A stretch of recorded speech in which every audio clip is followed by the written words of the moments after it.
di yang dimana biasanya revisi buku Bagan SDIDTK ini dia sinambung dengan buku KIA-nya Ibu ya. Karena kalau ini adalah buku petunjuk untuk nakesnya, tapi kalau buku KIA kan di bawah Ibu itu jadi rapornya. Kita mengisi kemajuannya Ibu yang progres terkait kesehatan Ibu dan anak itu di buku KIA. Nah, untuk buku Bagan ini adalah untuk pedoman kita. Sebenarnya sudah ada yang 2023, cuma bentuk softwarenya kami belum dapat dan hardnya juga belum bisa kita minta ke Dinkes gitu. Nah, untuk di sini di pertumbuhan ini kita lewati ya. Kemudian di sini yang akan kita pelajari hari ini adalah yang akan kita ulangi kembali adalah KPSP. KPSP itu apa?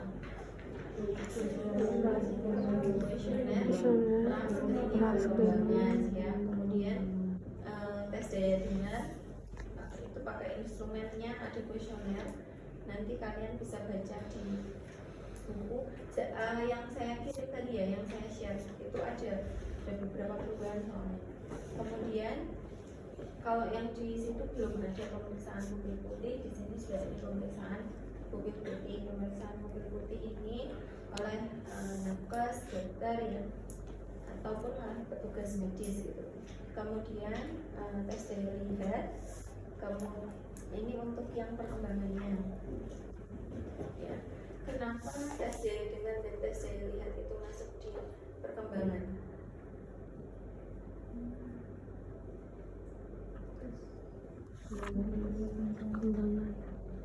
Kenapa?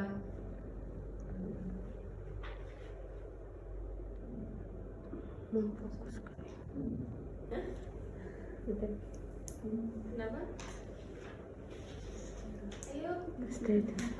Karena mungkin kedua orang tuanya ada yang minus, jadi mungkin berpengaruh sama perkembangan.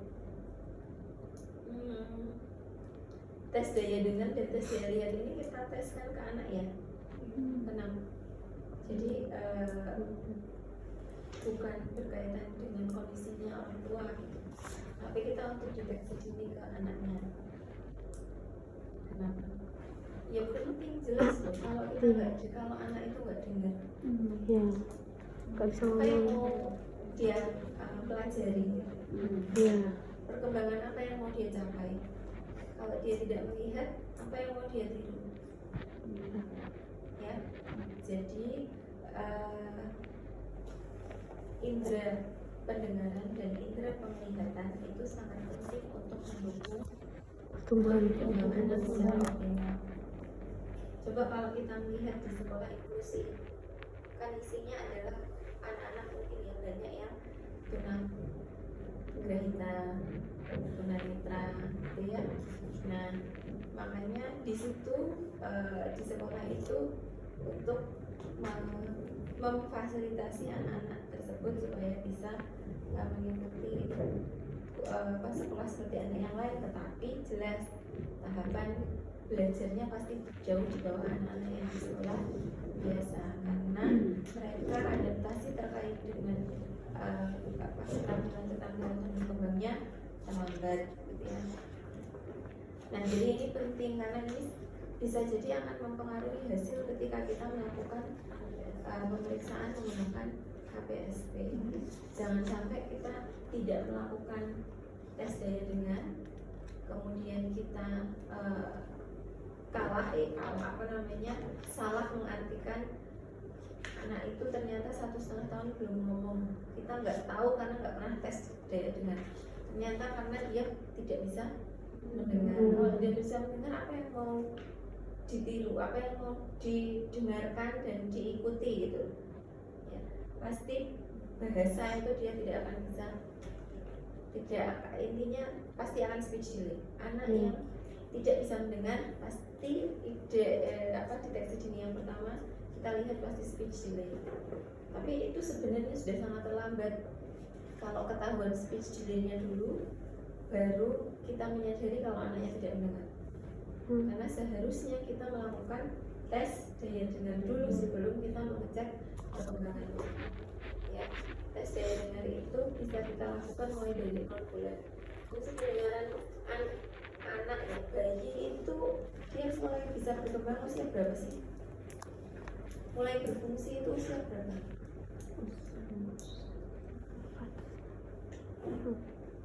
Fungsi pendengaran sejak di dalam kandungan. di dalam rahim dia sudah bisa mendengar kalau fungsi pendengaran.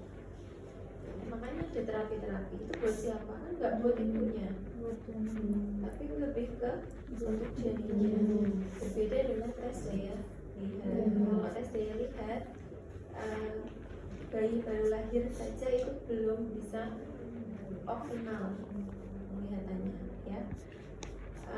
Baru mungkin bisa melihat dengan jelas, benar-benar jelas di tempat yang gelap, bahwa tahu kalau itu ibu. Itu biasanya di usia sekitar 3-4 bulan. Nah, makanya di sini kita melakukan tes daya lihat itu di usia 36 bulan. Karena bukan untuk tahu bahwa oh anak ini tuh bisa lihat, tapi lebih ke anak ini bisa mempersepsikan apa yang dia lihat. Tujuan dari tes daya lihat yang ada di sini. Jadi di usia 3 tahun, ketika nalarnya itu mulai berfungsi, ketika dia sudah memahami instruksi orang, gitu, ya.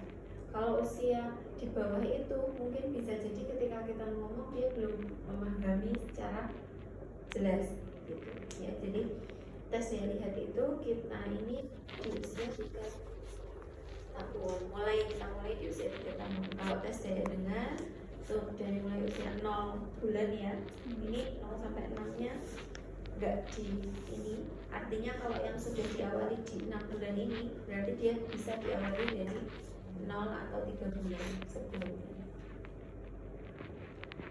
Oke, kemudian saya hanya sekilas menyampaikan terkait tes daya dengar, tes daya lihat dan penyimpangan emosi. Nanti kita fokusnya di KPSP dan Denvernya ya. Untuk yang di buku bagan ini hanya KPSP, karena buku bagan ini adalah buku yang disusun oleh Kementerian Kesehatan, Direktorat Jenderal Kesehatan Ibu dan Anak biasanya itu dibuat untuk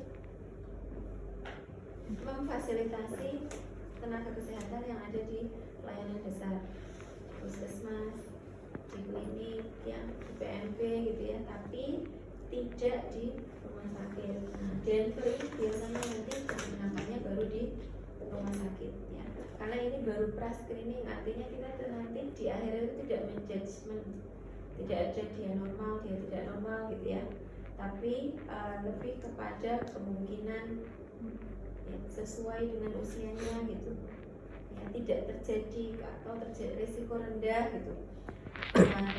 Nanti baru ketika di rumah sakit, setelah misalnya ada kemungkinan terjadi penyimpangan, dirujuk di rumah sakit, bisa jadi diceknya menggunakan Denver, tapi tidak selalu Denver karena instrumen perkembangan anak itu banyak sekali ya, tergantung dari masing-masing klinik tumbang ataupun rumah sakitnya tersebut menggunakan instrumen yang mana, dan itu biayanya juga berbeda-beda antara yang pakai Denver, kemudian ada BSID, Bailey Scale ya, pakai Bailey Scale, kemudian ada pakai PQR ya, itu juga ada. Nanti tergantung juga dari yang dibutuhkan oleh anak, kira-kira kurangnya di mana. Kemudian deteksi dini penyimpangan perilaku emosional, ini ada 3 kemungkinan yang bisa kita deteksi dini. Yang pertama adalah masalah perilaku emosi, misalnya anak yang tantrum, kita bisa deteksi dini menggunakan ini, tapi itu tidak berlaku pada anak di bawah usia 3 tahun ya, karena di bawah itu sangat wajar gitu ketika anak itu nangis, tidak bisa diam gitu ya, itu masih sangat wajar, belum bisa dikasih tahu kalau suruh duduk ya duduk gitu ya, suruh duduk belajar itu belum paham gitu ya kalau anak usia 2 tahun. Kemudian yang berikutnya adalah MCAT mentalist ya, kalau di hijau itu masih CAT, masih C berarti checklist for autism in toddler. Kalau di sini sudah modified checklist for autism in toddler revised. Kalau yang dapat buku yang tahun 2019 mungkin sudah pakai yang MCAT ya, tapi belum ada revise-nya. Yang revise-nya itu 2021, ini revisi 2022. Jadi sebenarnya sudah banyak revisi gitu. Yang di 2014 MCAT ini hanya 14 pertanyaan kalau nggak salah. Yang MCAT sudah 23. Terus MCAT revise kalau nggak salah 2023.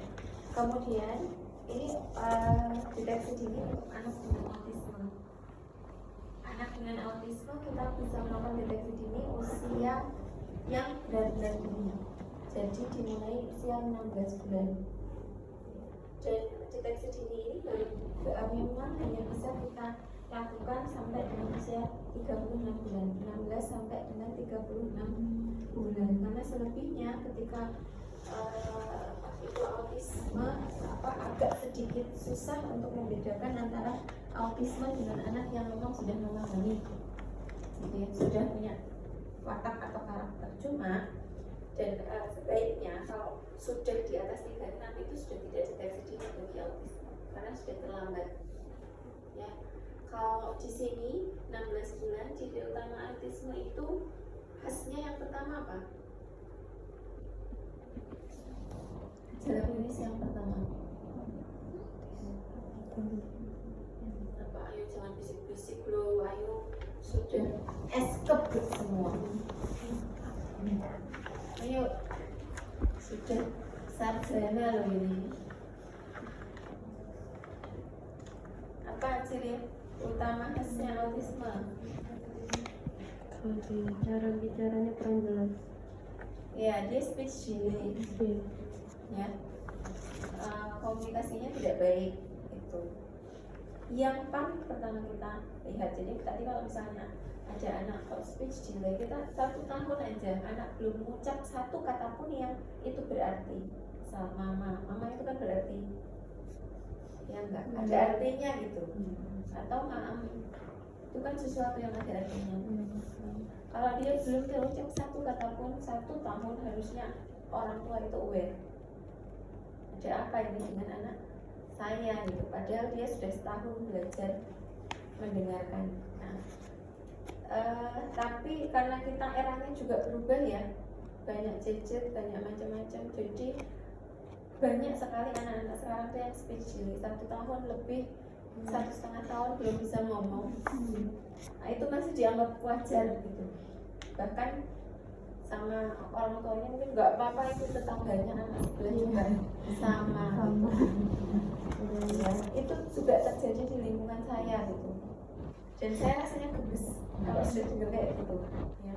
Dan kebetulan juga anak saya yang ketiga juga speech delay. Sebenarnya saya sudah sangat merasa dari sejak usia 1 tahun, tapi karena kebetulan waktu itu di kampus pas kegiatannya sangat padat, bahkan sampai menyediakan waktu untuk memeriksakan anak gitu ya ke klinik tumbuh kembang saja saya sampai nggak sempat gitu ya, sampai saya menyangkut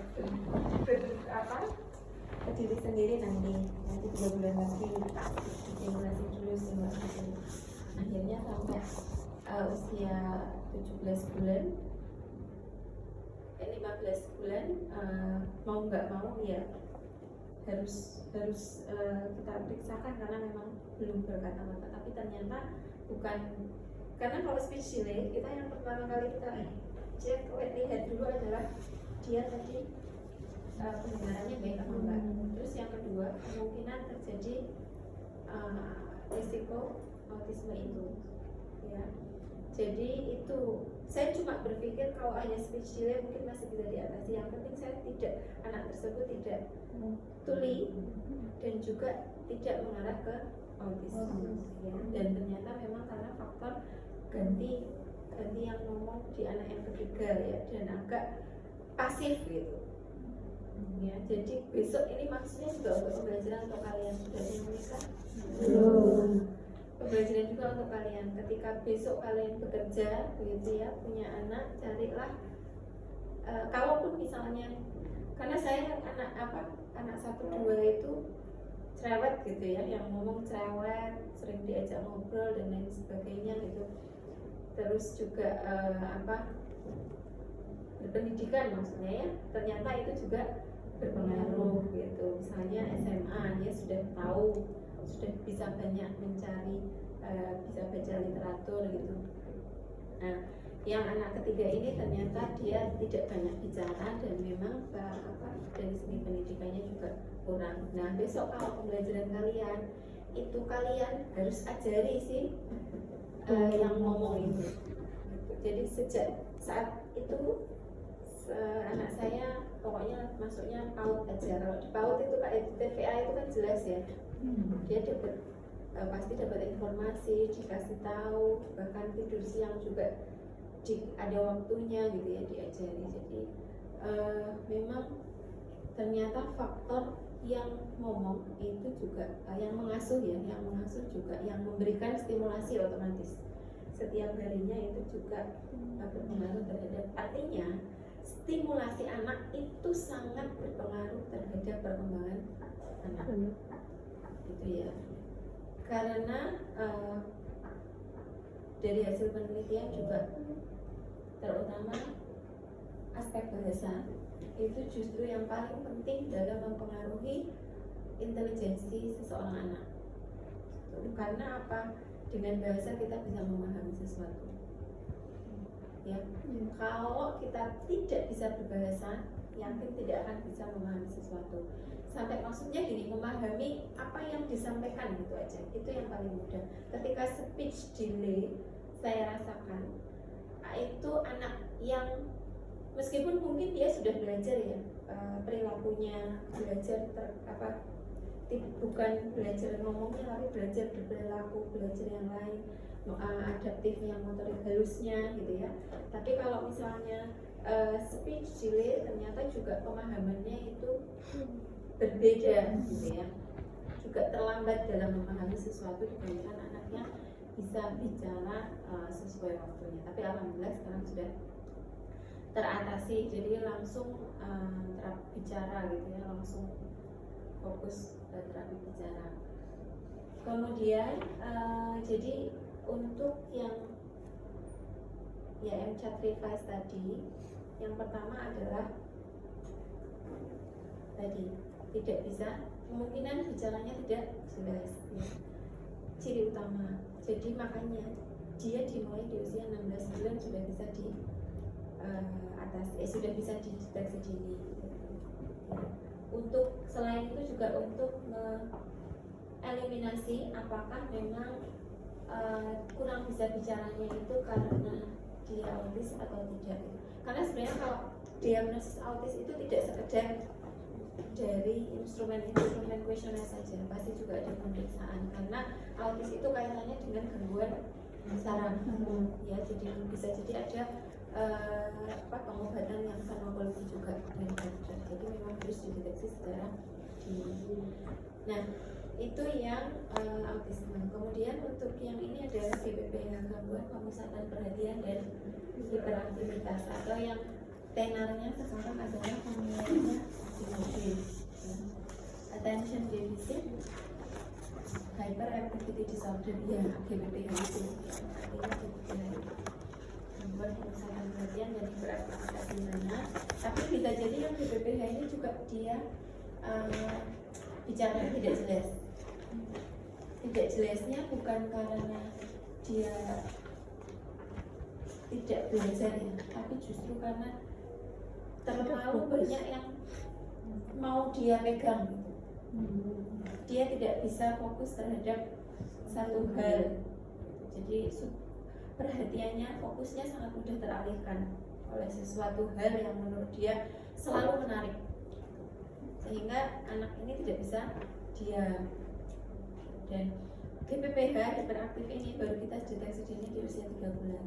Karena sebelum usia itu kita kadang sulit membedakan antara memang itu wajarnya anak di bawah usia 3 bulan dengan anak yang terdiagnosis hiperaktif. Ya, anak hiperaktif itu cenderung dia suka jahil, apa-apa dipegang, suruh duduk diam 5 menit saja nggak bisa. Terus sering kali insomnia, jadi bahkan tidak bisa tidur karena saking saking banyak bergeraknya. Suruh duduk diam istirahat itu susah. Dia akan bisa jadi kalau misalnya dia tidak dibuat lelah, bahkan tidak tidur, itu bisa jadi seperti itu. Kalau jadi dia bisa tidur kalau memang sudah lelah sekali, dan itu intensitasnya, frekuensinya, intensitas lamanya juga tidak terlalu lama. Nanti bangun sudah jelek lagi. Tapi juga bisa diperhatikan, diperhatikan fungsi kelenjarnya ya, kelenjar tiroid, dia seperti apa gitu ya pada anak yang kita curigai hiperaktif. Oke, nah apakah anak autis dan hiperaktif ini pasti di sekolah inklusi? Bisa nggak di sekolah normal? Bisa, sangat bisa ya. Bahkan anak hiperaktif ini kalau dia deteksi dari awal, dapat pengobatan, dapat terapi, dia bisa sekolah biasa. Cuma ya itu kadang jahil gitu ya, suka ganggu temennya, terus kalau belajar tuh bosenan gitu ya. Paling tantangannya guru itu seperti itu. Kalau anak autis juga bisa di sekolah biasa ya, cuma nanti akan dilihat karena kan sekarang sekolah biasa juga banyak yang punya pendamping inklusi, jadi ada guru khusus yang mendampingi anak-anak dengan inklusi. Tapi kita lihat klasifikasinya tergantung grade-nya, autismenya dia grade-nya tinggi atau rendah gitu. Karena kalau tinggi misalnya sama sekali tidak bisa berkomunikasi kan ya susah. Kalau khawatirnya malah justru akan terjadi rendah diri dibandingkan dengan teman-temannya gitu ya, tidak bisa mengejar ketertinggalan pelajaran yang seperti temannya. Oke ya, itu untuk penilaian perkembangan yang mungkin bisa kalian lakukan nanti ketika praktik di puskesmas ya, karena ini basicnya adalah di puskesmas. Kalau di rumah sakit, kalau enggak di rumah sakit yang punya klinik khusus tumbuh kembang, mungkin kita tidak akan ngetes sampai ke tumbuh kembangnya gitu ya, karena biasanya poli anak khusus jarang. Kalau sudah ada kelainan pada anak pasti direkturnya ke rumah sakit yang punya subspesialis klinik tumbuh kembang. Oke, kemudian kita masuk ke KPSP. Masih ingat ya KPSP? Kuesioner Nah, kita masuk ke yang perkembangan secara umum. Nanti baik KPSP maupun Denver itu yang pertama kali kita lakukan ketika kita ketemu dengan pasien adalah apa? Anamnesis ya, anamnesis ke orang tua, riwayat dulu anak pernah sakit apa, punya riwayat sakit apa dengan 3 bulan terakhir, terus bagaimana riwayat persalinan anaknya dulu gitu ya, prematur atau tidak, ada kondisi yang menyertai atau tidak, misalnya penggunaan lahir dengan alat bantuan alat vakum ekstraksi ya, atau forceps gitu itu ada atau tidak ya, utamanya sih itu. Terus IMJ dan juga ASI eksklusif kalau sudah lewat masa ASI eksklusif itu boleh ditanyakan. Kemudian selanjutnya kita tanyakan harus jelas adalah tanggal lahir anak, karena itu penting untuk menghitung usia anak. Nah, baik untuk menggunakan KPSP maupun menggunakan Denver atau DDST. Kalau KPSP ini trust ini, tapi kalau Denver DDST, Denver Development Screening Test ini sudah merupakan instrumen screening. Ya, ini nanti untuk yang pertumbuhan gizi, ini nanti kalian bisa baca ya.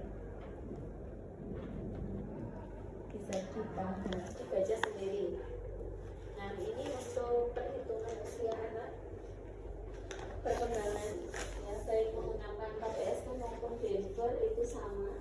Kemudian untuk anak usia penghitung usianya adalah tanggal periksa dikurangi tanggal lahir anak. Kemudian untuk usia anak yang kita temui kurang dari 2 tahun, maka riwayat prematur pada anak itu nanti harus dihitung juga sebagai usia koreksi. Ya. Jadi setelah dapat usia dia, tanggal periksa dikurangi tanggal lahir anak, kemudian dikurangi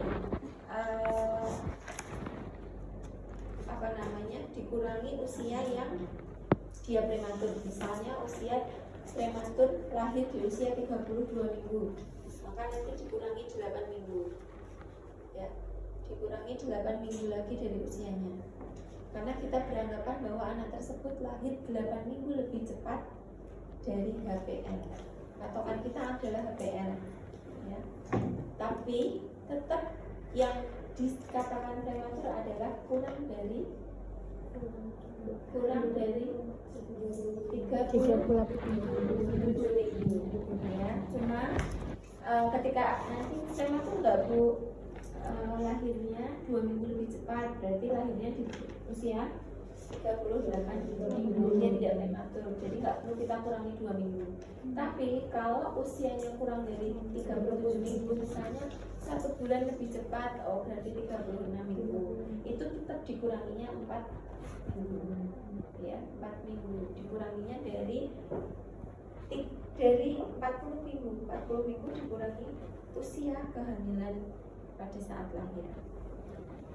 Oke, coba kalian ya, tanggal periksanya hari ini 16 Maret, kemudian tanggal lahir anaknya tanggal 27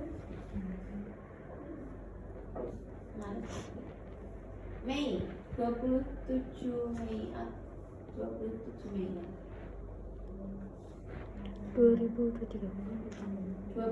Mei, Maret, April, Mei, ya, 2023.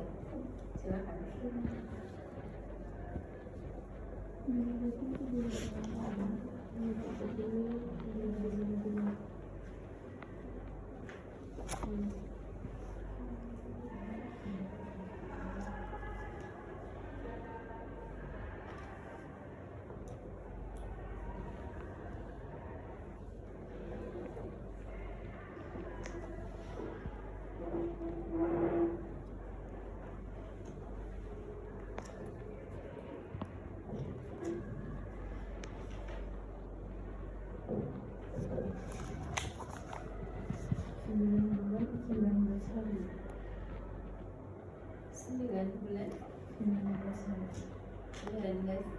Tadi.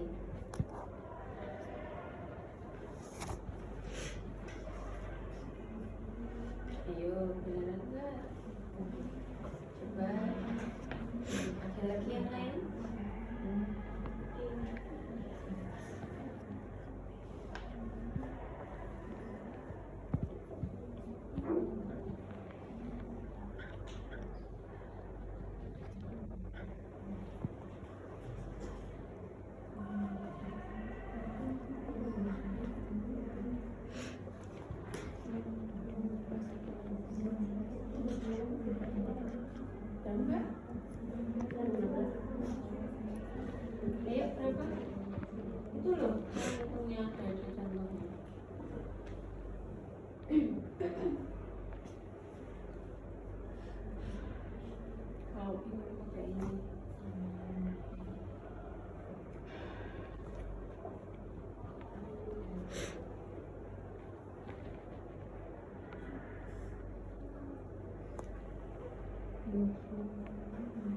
Tanggalnya periksanya kapan? 16. 16 Maret 2020. 16 bisa nggak dikurangi 27? Minjem 1 bulan. Ya. 1 bulan. Jadi berapa? 20 hari. 16 ditambah 30. 1. 46 dikurangi 27. 19. 19. Terus tadi bulannya sudah dipinjam 1 jadi Bulan April. 2 dikurangi 5 bisa Mei ketika 1. 1 tahun berapa, berarti jadi berapa? 12 tambah 2 14 dikurangi 5 berapa?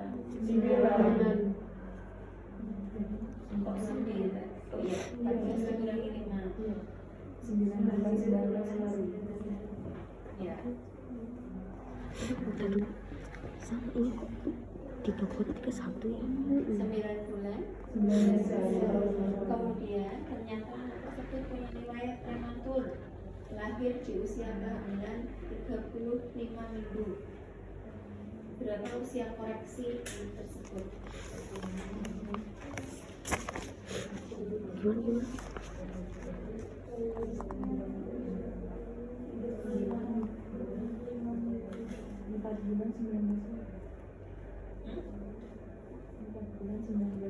Kok jadi 4 bulan? Cuma maju 5 minggu.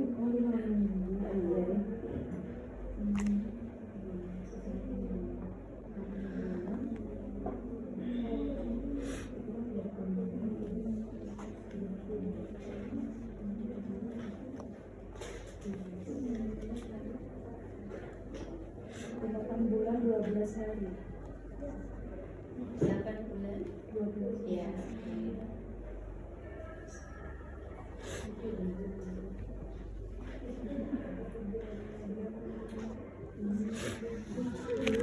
Ya itu ya cara menghitung usia. Jadi nanti pakai KPSP maupun Denver itu sama caranya. Dari hitungan KPSP. Nah, form KPSP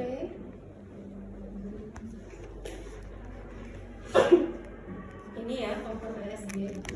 Nanti form KPSP ini tiap usia, tiap